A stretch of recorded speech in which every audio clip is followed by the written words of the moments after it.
The Colorado Avalanche have dominated the Edmonton Oilers from bell to bell. That's the only way to say it. They've beaten the Edmonton Oilers in goaltending. They've beaten the Edmonton Oilers in goal scoring. They've beaten the Edmonton Oilers in defense. The superstars of the Colorado Avalanche have handled the superstars of the Edmonton Oilers with relative ease. You heard that. Cale Makar is handling the best player in the world, Connor McDavid, with relative ease. And that leads to more debates. And I love these debates because they always come back and forth. There's always a player, and he's always compared against McDavid. That should be the litmus test for you as to who the best player in the world is. But Cale Makar and Nathan MacKinnon are making their case right now in this series, as Makar has been matched up against McDavid an ungodly amount of time, and he has won that battle bell to bell, whistle to whistle. Makar has owned McDavid. The Avalanche have owned the Oilers, and the class of the NHL, the Colorado Avalanche, just keep on rolling. Let's talk about it. A 43-29 shot count for the Colorado Avalanche. There is no answer by the Oilers because the Oilers have two big things they rely on. They rely on their power play and they rely on rushes. I bet you guys thought I was going to say it was Draisaitl and McDavid. No, we're talking about team tactics here. And at the end of the day, the Colorado Avalanche do better than the Edmonton Oilers at this. And the fact that the Avalanche are doing this with a backup goalie is incredible. When you have two players like McDavid and Draisaitl, Avs fans, I understand you've been hyper-focused on the Avs, but we've been watching the entirety of the NHL playoffs, and let me tell you, before the Edmonton Oilers played against the Avalanche, it was a clinic by the Oilers with these two players. Edmonton fans may not want to talk about it, but it has been, and always will be until Holland gets some depth around it. It has always been the Connor McDavid show. He elevates those around him to levels that just are inhuman. Zach Hyman is a very good player. He's deserving of $5.5 million. Evander Kane's coming off a $7 million contract with the Sharks. Sure, you get a deal here with him with the Oilers, but he's no joke. There was a reason he was putting up the points he was, and Leon Draisaitl's one of the best in the world. Doesn't matter where you end up ranking him. He's one of the best in the world. So these four players are nothing to mess around with, and they have dismantled some of the best goalies in the NHL. They have dismantled teams in the NHL single-handedly. And that centerpiece, the hub and spoke, McDavid has dismantled teams in this league. And it's interesting because when you end up putting in a backup like Francouz, I would expect that Edmonton, even with a low shot count, should be able to put in goals past this guy, but they can't. Pavel Francouz has been incredible. He might be the best kept secret as a backup goalie in the NHL. Look, Avs fans, you know all about him, but the rest of the league, who is this guy? He's coming in. What's he doing? He's going to stop the best player in the world?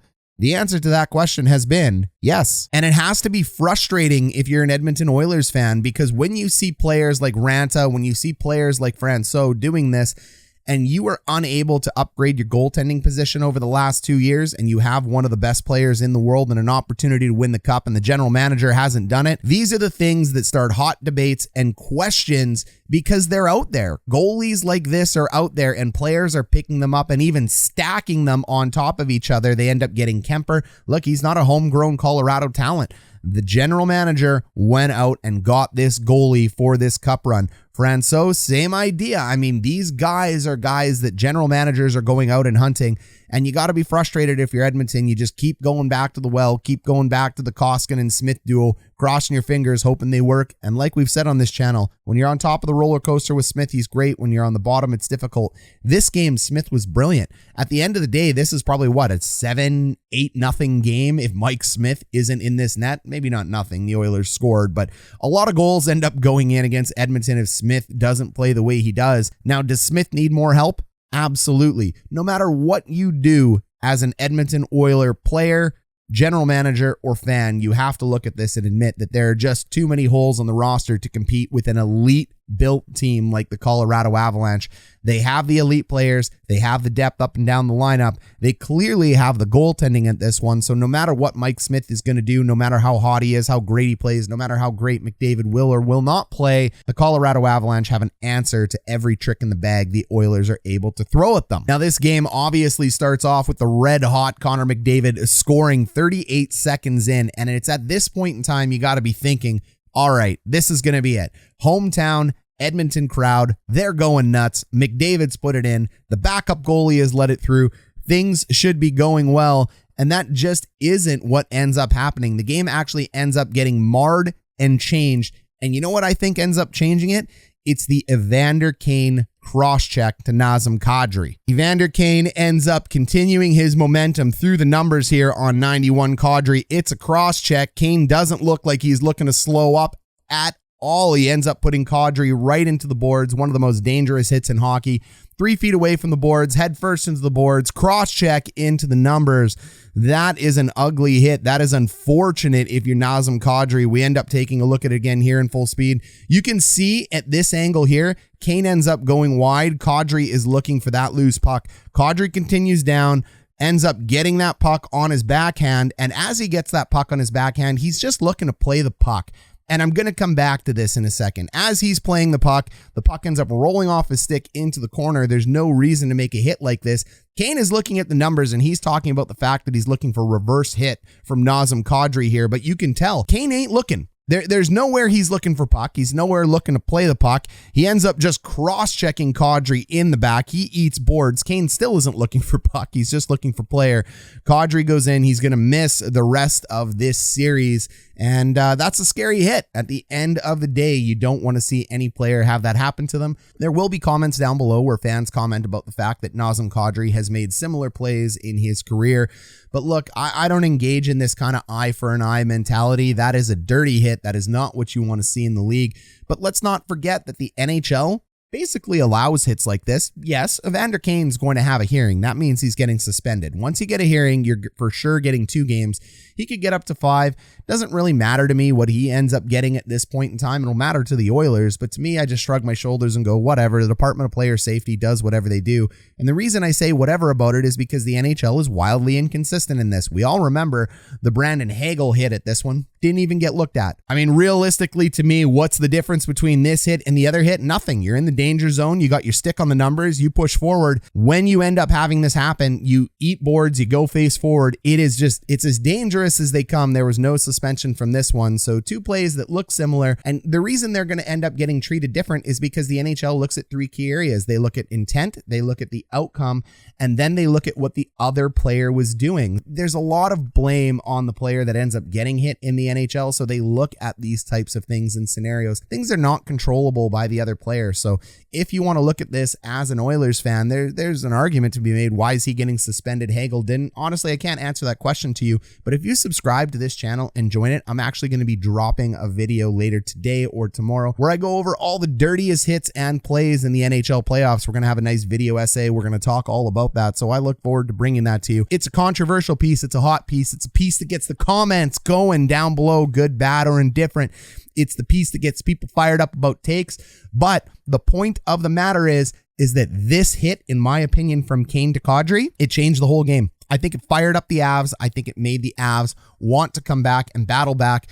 When you get a goal like this by Connor McDavid, you don't want to end up in the box for 5 minutes. That's going to kill your momentum. It happens. Then you end up getting a 2-minute penalty after that. That kills your momentum. Taking penalties like this, even if you're a hockey traditionalist and say this is part of the playoffs, you got to play physical like that in order to make a statement. You ain't going to win a game doing this, and you lose the game. So case in point, speed and skill and goals. When you score, foot on the gas, goals, goals, goals, bury it, double down, triple down, get a lead on it, because when you make plays like this, it ends up hurting you. And Evander Kane, for as good as he's been for the Edmonton Oilers, after the high hit on Cale Makar, the elbow to the teeth, and now the cross check here, frankly, I'm looking at a player that's frustrated on the ice. I'm looking at a player that isn't using his brain, and I'm looking at a player that no matter what he has done for you in the first 2 series and for the entirety since his pickup in 2 plays, single-handedly costs a lot. That's how much a player can end up changing it, especially when they get frustrated. 2 bad plays by Kane, 2 back-to-back games in a row.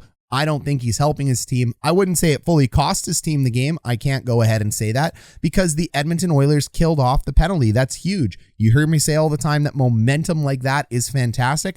Well, it is, and I love it. It's the way it's supposed to go, but it's a different type of momentum when it's a bad penalty and one that your teammates look at you and go, dude, come on, really? Now?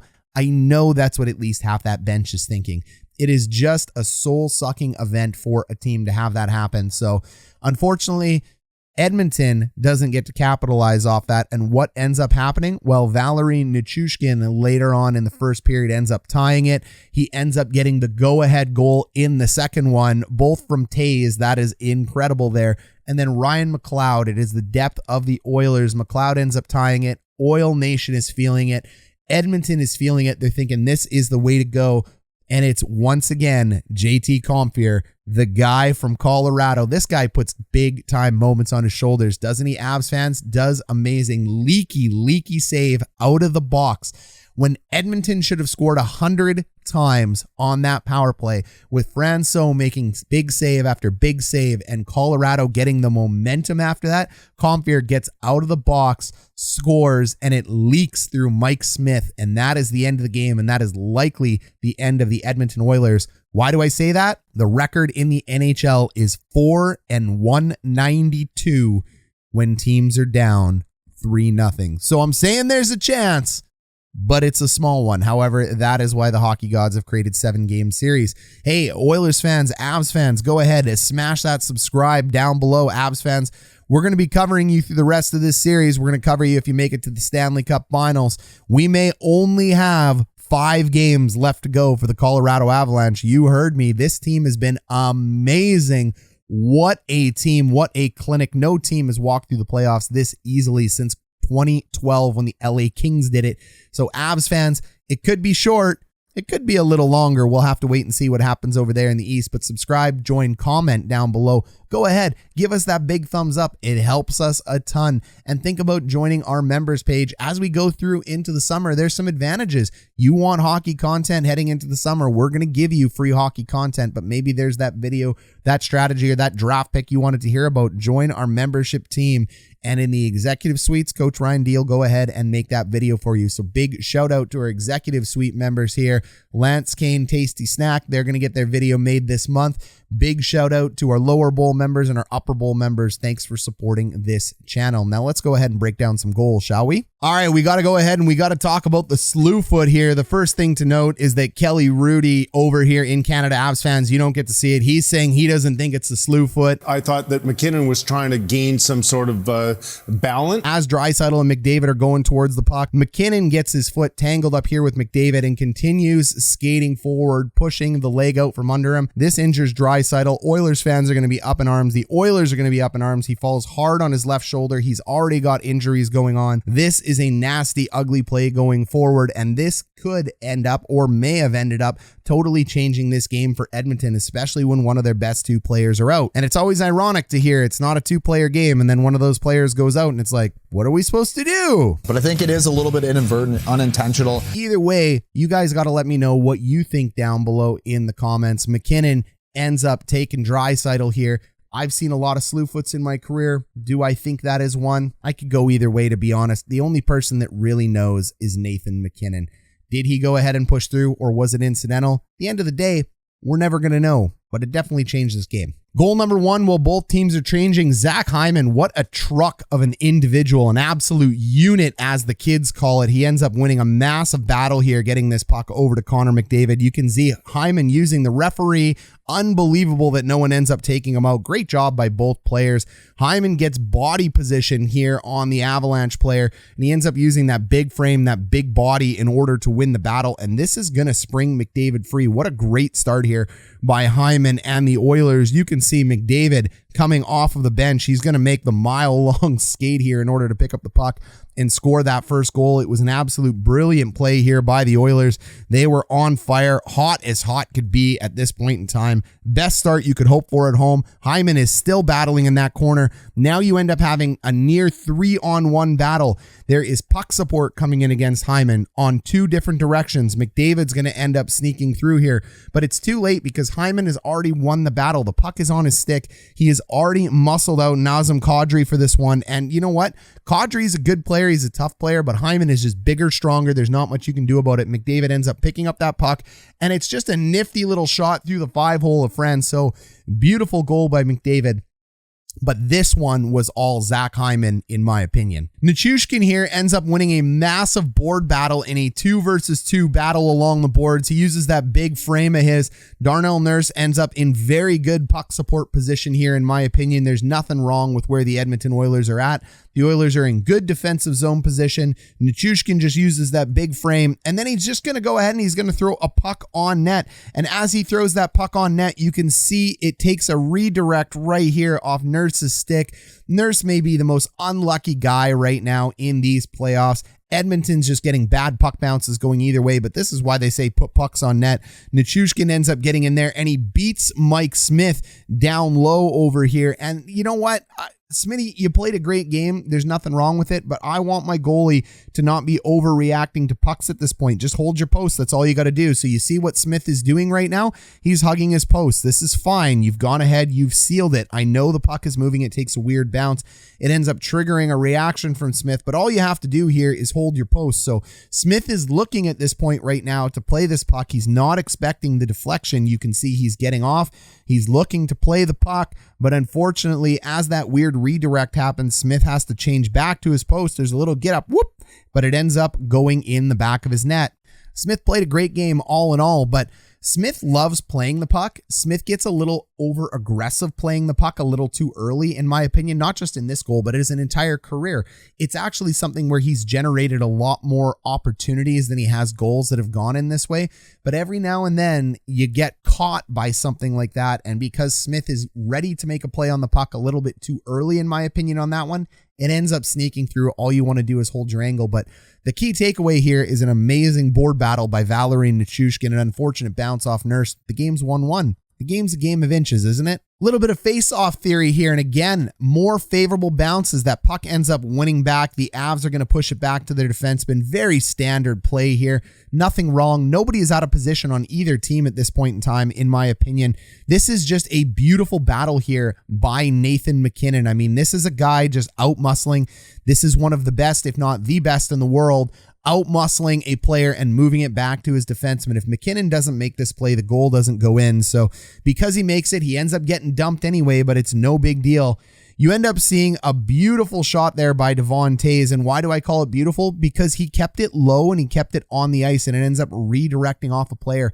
If Toews goes ahead there and lays a huge clapper or anything else other than what he did, there's no favorable bounce. So defensemen know this when they're shooting pucks. They're told all the time that you don't need to use a big clapper. So there you go. It's only an inch off the ice or right on the ice. It's very close. He's not looking for anything other than to get pucks deep. And when you shoot pucks low like that, defensemen are trained that way. Your puck ends up being right here. You get bounces like this. So although it is a favorable bounce, defensemen are shooting to not make mistakes. Anytime it goes higher, it hits shin pads. And if it hits shin pads right here, the puck ends up going in directions you don't want it to go. You want to keep it low enough that it ends up hitting skates or sticks, stays along the ice, and makes favorable bounces like that. And that's exactly what happens here. It's a happy accident, but there is purposeness in the shot that Toews ends up making. The fact that it's not a clapper, the fact that it's low. So McKinnon wins that battle. Toews, beautiful control of that shot, and Nichushkin ends up picking it up. Smith has no chance here. Favorable bounce, lucky bounce, but it ends up going in the net. And there's a little bit of skill that ends up working with it. And how nice is that he ends up beating him wide? What a goal scorer's goal there by Nichushkin. He has this entire area of the net to shoot in. You'd think he'd be shooting for the top corner here. No, he doesn't just put pucks on net. He picks the opposite side, knowing that Mike Smith is going to overcommit to one side. That is a goal scorer's goal right there. Beautiful job by the Avs. 2-1. Ryan McLeod, doing what the Oilers should have been doing all series, picks up a loose puck from his D zone after a big save from Mike Smith there, and then he's off to the races. Take a look. The kid's head is up. He's moving down the ice. You can see he's made a plan. He knows where he's entering the zone at this point in time.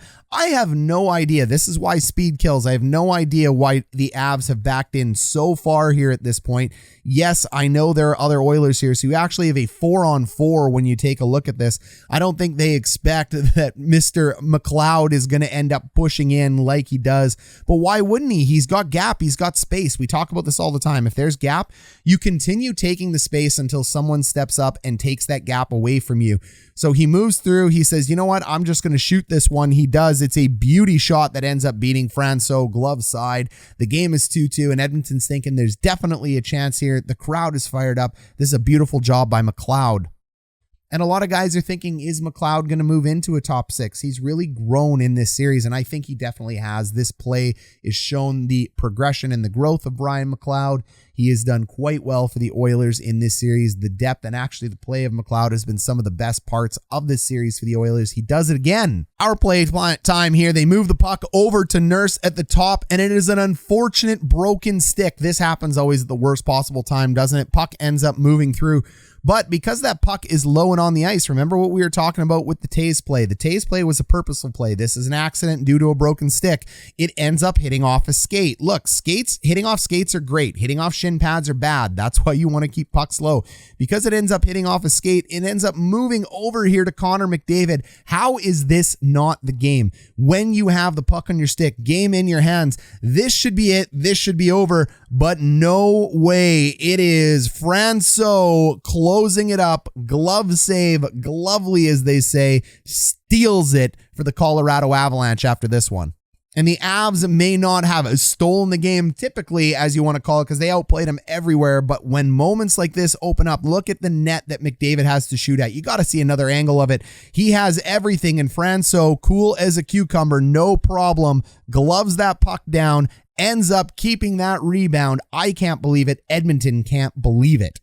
No time left here on the power play. A big shot by Bouchard ends up getting through. Compher ends up out of the box. He just beats Bouchard, period, on that puck race. Unbelievable. He's fresh. He puts him into the boards. He uses everything he needs. At this point in time, yes, this is a amazing job by Compher, but you need your goalie to stand up and make this save. After what Francouz just did at the other end of the ice, if you're going to win this game, you need Mike Smith to stop this puck. He doesn't. It ends up leaking through his 5-hole. I'm not going to say this is a great shot. This was a great play by Compher. The speed out of the box, the aggression out of the box, the great job by the Avalanche moving that puck up and beating Bouchard to that puck. Draisaitl can't get in time, and that is all she wrote.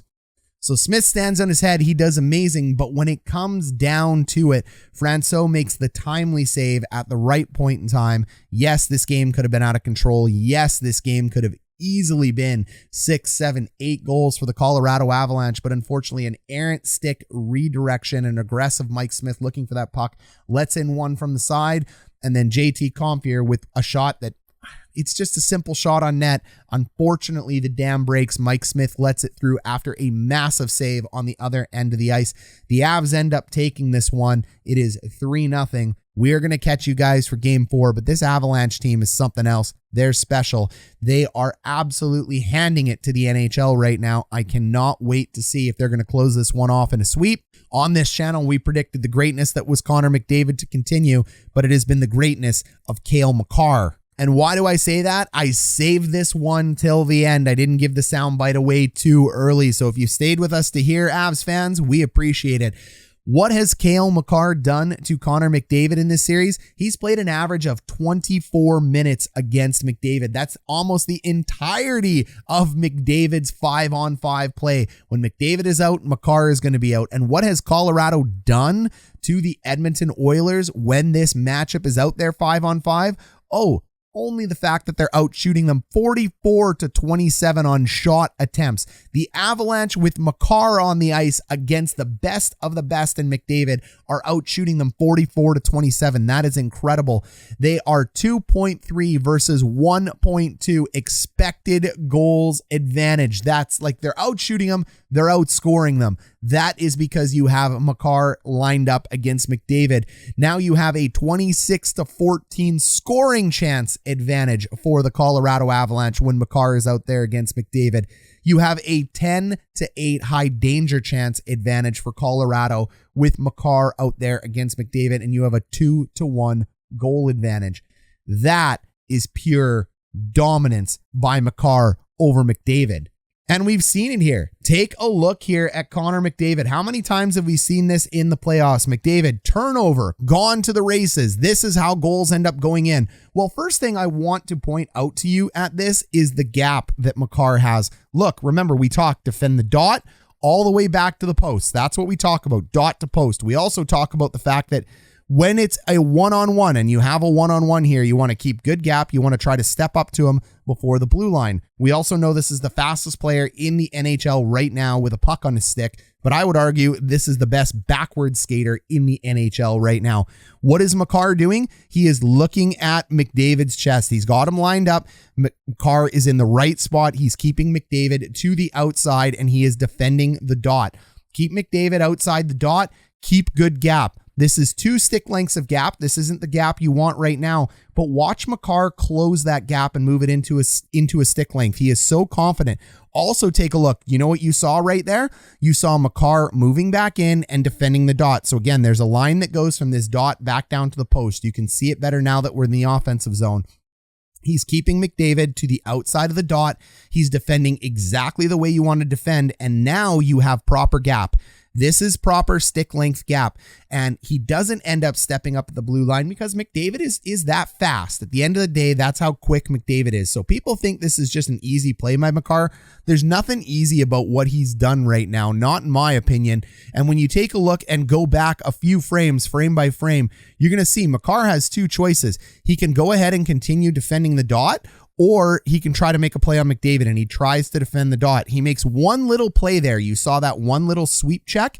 It's like a boxer throwing a jab. He's getting his distance down right now. Now what you're going to end up seeing, and what you should see, is McDavid beating him to the outside with speed. But we got to look at Makar's feet. Look at where they're pointed. This is called toes forward. He's actually going to make a beautiful open pivot here, and this is the brilliance in skating in Makar. He loses no speed doing this. We call this a quick toes open. He ends up moving through. He doesn't toe pick. There's no snow. It's like he's floating on top of water. He loses absolutely no speed in that little bit of a transition. That is the brilliance of this player. And with no speed loss, just like the boxer who was going ahead and taking a look at his range, now he realizes he's within range. He ends up making a beautiful stick on puck play here, and that puck ends up going through to the corner. That is how good Cale Makar has been in this series against Connor McDavid. Just a brilliant play. He ends up working around, and then he goes, I'm just going to take the puck. That is the most casual, unbelievable, I don't care who you are, I'm going to play this the proper way job that Cale Makar does. And do not get this twisted. There are very few, if not any, defenseman that could have made that play in the NHL against McDavid. Hard stop, period. Every defenseman you will see, I can show you 100 examples of defensemen doing that against other players. You are not going to do that against Connor McDavid unless you are Cale Makar.